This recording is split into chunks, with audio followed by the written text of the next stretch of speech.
Scene வனாந்திரத்திலே சபையார் அப்பத்திற்கும் இறைச்சிக்கும் ஏங்கின போது நடந்ததான ஒரு சம்பவம். யாத்திரை புஸ்தகம் 16ஆம் அதிகாரம் 2-3 வசனங்களை வாசிக்கலாம். நான் ஏன் இப்படி சொன்னேன் சபையார்? நீங்க இதை சபையார் அப்படிதான் பார்க்கணும்னா, இவர்கள் எல்லாம் சபையார். 2-3 வசனம் யாத்திரை 16. அந்த வனாந்திரத்திலே இஸ்ரவேல் புத்திரராகிய சபையார் எல்லாரும் மோசேயுக்கும் ஆரோனுக்கும் விரோதமாக முறுமுறுத்து, நாங்கள் இறைச்சி பாத்திரங்கள் அண்டையிலே உட்கார்ந்து அப்பத்தை திருப்தியாக சாப்பிட்ட எகிப்து தேசத்திலே எப்படி அப்போ இறைச்சி பாத்தீங்க அப்படின்னு சொன்னா செஞ்சு பாத்திரத்துல வைத்து வேணுன்ற அளவுக்கு எடுத்து சாப்பிட்டாங்களாம். சாப்பிட்ட தேசத்திலே கர்த்தரின் கையால் செத்து போனோமானால் தாவிலை, அங்கேயே செத்து இருந்தா பரவாயில்ல, இந்த கூட்டம் முழுவதையும் பட்டினியால் கொல்லும்படி நீங்கள் எங்களை புறப்பட பண்ணி இந்த வனாந்திரத்திலே அழைத்து வந்தீர்களே என்று அவர்களிடத்தில் சொன்னார்கள். நீங்க இந்த வார்த்தையை நீங்க வாசிக்கும் போது உங்களுக்கு வேடிக்கையா இருக்கும். ரொம்ப ஓவரா பேசுறாங்களோ அப்படின்ற மாதிரி உங்களுக்கு தோணும். ஆனா பாத்தீங்கன்னா நிச்சயமா ஓவரா தான் பேசுறாங்க. ஏன்னா இவங்க பேசுறதுல உண்மை இல்லைன்னு தெரியும். கஷ்டப்படுறாங்க. இவங்களுக்கு அப்பம் இல்லை, இறைச்சி இல்லை அப்படின்றது உண்மை.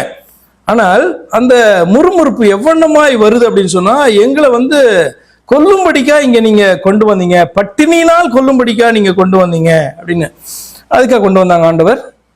என்ன அப்படின்னா, அவர்களுக்கே நன்றாக தெரியும், அவர்களுக்கு ஜெபிக்க கூட வார்த்தை கூட இல்லாதபடிக்கு என்ன பண்றாங்க, அவரை நோக்கி அடிமைத்தனத்தினாலே ஆளோட்டு நிமித்தமாக கூக்குரல் இடுகிறார்கள்.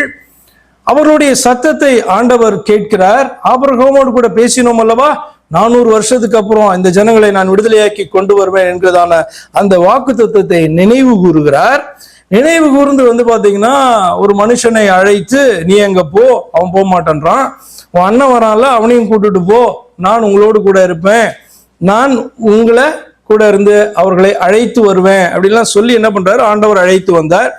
வரும்போதே அதிசயங்கள் எல்லாம் பண்றார். எங்க விடுதலையாக்கிறதுக்கு முன்பாடி அதிசயங்கள், விடுதலையாக்கி வந்ததுக்கு அப்புறம் திரும்பவும் பயங்கர, இதுவரைக்கும் உலகத்திலே நடக்காததான அதிசயம். செங்கடல் பிரிந்து ஜனங்கள் வெளியில தப்பித்து வருகிறார்கள், எதிர்த்து வருகிற சத்துருக்கள் அழிக்கப்பட, இதெல்லாம் பார்த்துட்டு ஆண்டவரை குதிச்சு ஆராதிச்சுட்டு அதுக்கப்புறம் பாத்தீங்க அப்படின்னு சொன்னா, இந்த ஆகாரம் குறைவுபடும் பொழுது அல்லது அவங்க எதிர்பார்க்கிற ஆகாரம் கிடைக்காத போது டக்குனு எங்களை பட்டினி போட்டு கொள்றதுக்காக கொண்டு வந்தீங்க. இப்ப நம்ம இப்படி எல்லாம் பேசுறது உண்டா?